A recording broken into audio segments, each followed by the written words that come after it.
welcome to Friday Reads, where we help you find your next read. I'm Jill, and I'm here with Julie, and we have a special guest this week, Tracy. Hello. I am joining Jill and Jules today to talk to you guys about the Heart of the Valley Poetry Contest. This year's contest is particularly exciting because our theme is trees. In particular, we're looking for your enchanted tree poems. We're looking for tree mythology, the trees of your childhood. If you had a really special tree, I would love to see your poem about it. We're also looking for weird and whimsical, scary forest poems. Anything that has to do with trees, we would like to see your poem. Please send poems of 200 words or less to KimberlyPublicLibrary.org. We have a submission button right on our website, or you're also welcome to email to me. My email and all of the directions are on our website. This year's prizes are, you get a tree journal, you get a $30 gift card to a local bookstore, and the winning poems will be stenciled on the upcoming Loop the Lock Trail, which is particularly exciting because your poem will be on display for all of the people using the trail, and it'll be near the library. This year's contest will be judged by a National Endowment of the Arts winner, Lisa Fay-Kootley, a Poet Laureate nominee, Tyler Detloff, a former Wisconsin Poet Laureate, Kim Blazier, and another former Wisconsin Poet Laureate, Marilyn L. Taylor. We have, last but not least, Tori Grant Wellhouse, who is an award-winning poet who calls Green Bay home. So, some really exciting judges for this year's contest.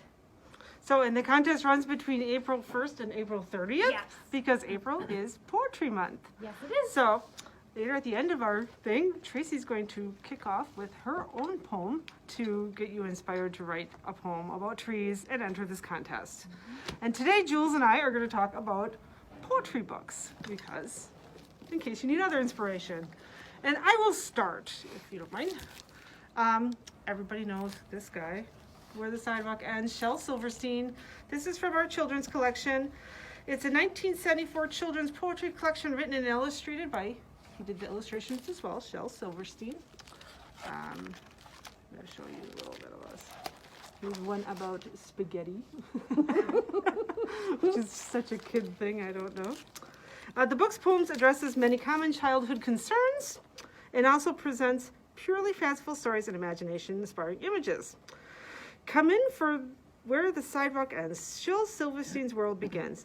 You'll meet a boy who turns into a TV set and a girl who eats a whale. The unicorn and the Bloth live there, and so does Sarah Cynthia Sylvia Stout, who will not take the garbage out. It is a place where you wash your shadow and plant diamond gardens. A place where shoes fly, sisters are auctioned off, and crocodiles go to the dentist. Shel Silverstein's masterful collection of poems and drawings is at once outrageously funny and profound. So maybe we'll get you started. That was a favorite of my nephews when they were little, that book. In my first pick, I'm kicking off with a YA selection called Shout by Lori Hull Sanderson, published in 2019. This author is known for the unflinching way she writes about and advocates for survivors of sexual assault. Now, inspired by her fans and enraged by how little in our culture has changed since her groundbreaking novel Speak was first published 20 years ago, she has written a poetry memoir that is as vulnerable as it is rallying, as timeless as it is timely. In free verse, the author shares reflections, rants, and calls to action woven between deeply personal stories from her life that she's never written about before. Searing and soul-searching, this important memoir is a denouncement of our society's failures and a love letter to all the people with the courage to say #MeToo and #TimesUp, whether aloud, online, or only in their own hearts. Shout speaks truth to power in a loud, clear voice, and once you hear it, it's impossible to ignore. Yeah, I like Lori Hull Sanderson. My next one is When You Ask Me Where I'm Going by Jasmine Carr. Jasmine Carr's debut tells a story through both poetry and prose, making it a truly unique read for poetry lovers everywhere. Broken down into 6 parts, When You Ask Me Where I'm Going documents the life of a young woman who rarely feels recognized and is working through her life, religion, and culture to raise her own daughter.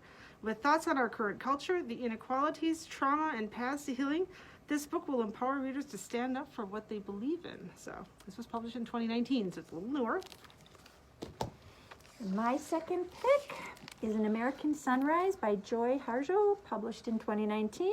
This is a stunning work by the first Native American Poet Laureate of the United States, informed by her tribal history and connection to the land. In the early 1800s, her people were forcibly removed from their original lands east of the Mississippi to Indian Territory, which is now part of Oklahoma. 200 years later, she returns to her family's lands and opens a dialogue with the history. She finds blessings in the abundance of her homeland and confronts the site where her people and other indigenous families essentially disappeared. From her memory of her mother's death to her beginnings in the Native rights movement to the fresh road with her beloved, her personal life mixes with tribal histories to create a space for renewed beginnings. Her poems sing of beauty and survival, illuminating a spirituality that connects her to her ancestor and thrums with the quiet anger of living with injustice. The book is her 8th collection of poems, and when I looked into this poet, she's also an award-winning saxophonist and vocalist. So she's quite the talented lady. My next book is The Sun and Her Flowers by Rupi Kaur. I thought this one reminded me a little bit of spring. This poet wrote Milk and Honey, which is a very successful collection of poems about survival. This is a follow-up, The Sun and Her Flowers, and has the same lasting effect on readers everywhere. It's a collection about self-identity, culture, and finding your own self-worth. The Sun and Her Flowers is an ode to living life to the fullest and will leave you with all the feels. It includes drawings as well as the poetry. The book is divided into 5 sections of wilting, falling, rooting, rising, and blooming, which is all kind of flowers. It was published in 2017, and I want to show you one of them. I really liked the drawing on this one because the poem is about immigrants and fitting in and things like that, and I like the world with the people in the plains. It just shows you that we're all from the same place. So that was my choice. My third pick for today is If They Come For Us by Fatima Esker, published in 2018. This poet is the co-creator of the Emmy-nominated web series Brown Girls, which highlights friendships between women of color. In this powerful and imaginative debut poetry collection, she nakedly captures the experiences of being a young Pakistani Muslim woman in contemporary America. After being orphaned as a young girl, the poet grapples with coming of age as a woman without the guidance of her mother, questions of sexuality and race, and navigating a world that put a target on her back. Her poems bear anguish, joy, vulnerability, and compassion while exploring the many facets of violence, how it persists with us, how it is inherited across generations, and how it manifests in our relationships with family and friends, and in our own understanding of identity.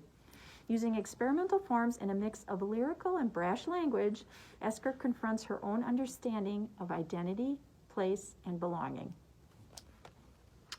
And my next choice was one of Oprah's top 10 books of 2017. It's called There Are More Beautiful Things Than Beyonce by Morgan Parker. That one just makes me smile when you pick that one. Such a fun title.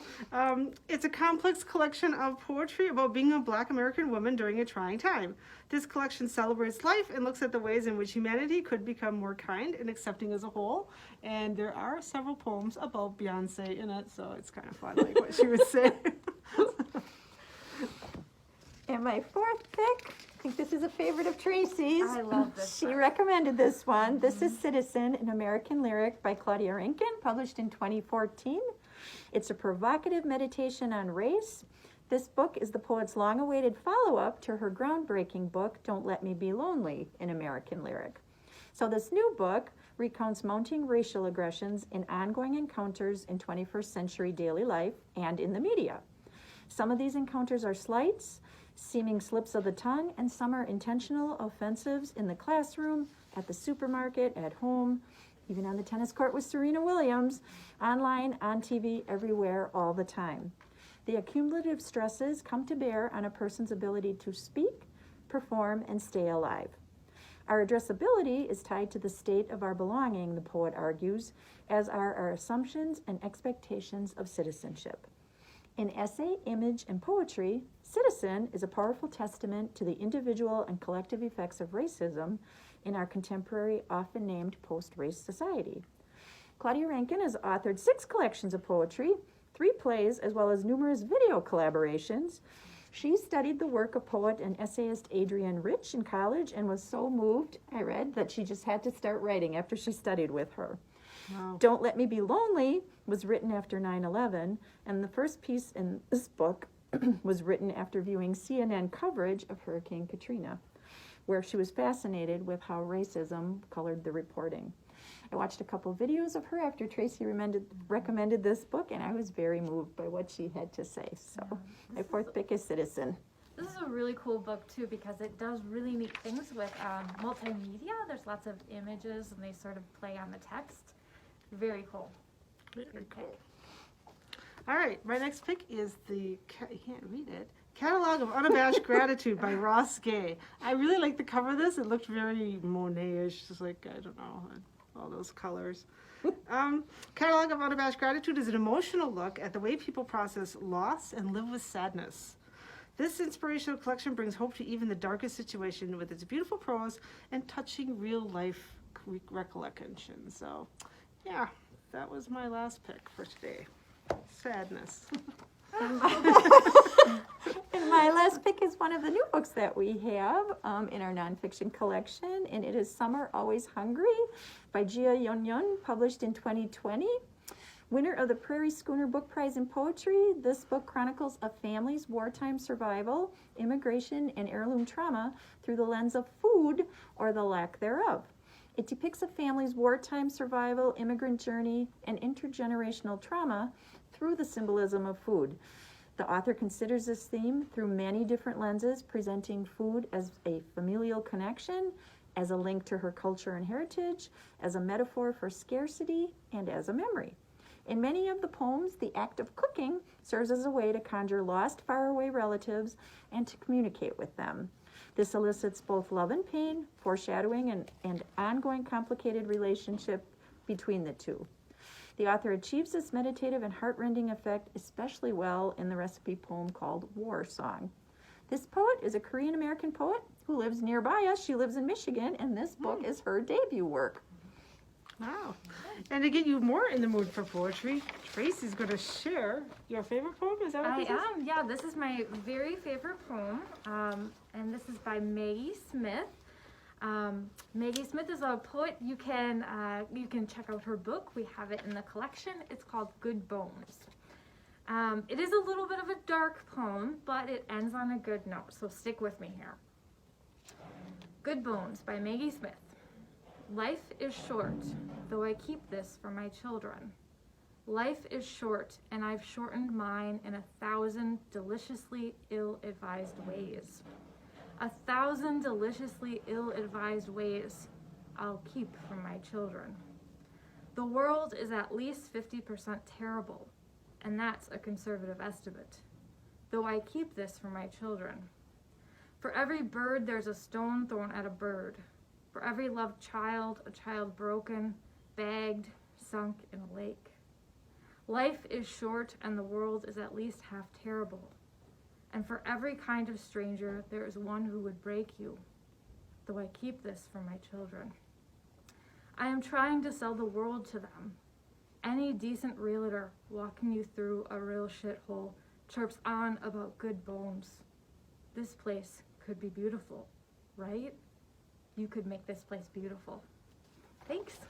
Thanks for sharing that, Tracy. So thanks for watching. Don't forget about our poetry contest, and like and share this video so that we can spread the word on poetry. And Yeah. bye. Thanks, everybody. Bye.